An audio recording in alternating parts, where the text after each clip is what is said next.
কোরআনটা হলো বুরহান, কোরআনটা হলো দলিল। আপনি যত তিলাওয়াত করবেন তত আপনি জান্নাতের জন্য আপনার জায়গা নির্ধারণ করলেন, বিচারের মাঠে আপনার মর্যাদা বৃদ্ধি প্রাপ্ত করলেন। সুবহানাল্লাহ। কোরআন হলো হাকিম, মহাজ্ঞান, এর মধ্যে সীমাবদ্ধ, মহাজ্ঞান এর মধ্যে লুকায়িত আছে, শুধুমাত্র আমাদেরকে খুঁজে বের করতে হবে। কিন্তু আমরা ওই যে ইলম অর্জন করি নাই, ওই যে কোরআনের জ্ঞান অর্জন করি নাই, যার কারণে কোরআনের যে হাকিম, কোরআন যে হাকিম এটা আমরা বুঝতে পারি নাই। কোরআন যে জ্ঞানে সমৃদ্ধ, কোন জ্ঞান আপনি কোরআন থেকে নেবেন, সব কোরআনের মধ্যে বিদ্যমান, সব কোরআনের মধ্যে লিপিবদ্ধ করেছেন আল্লাহ রাব্বুল আলামিন। কিন্তু আমি আপনি আজকে এই ইলম, এই জ্ঞান অর্জন করতে পারি নাই।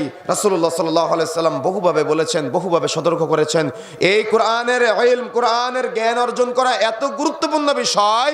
রাসূলুল্লাহ সাল্লাল্লাহু আলাইহি সাল্লাম ফজিলত বলতে গিয়ে বলেছেন, খায়রুকুম মান তাআল্লামাল কুরআন ওয়া আল্লামা।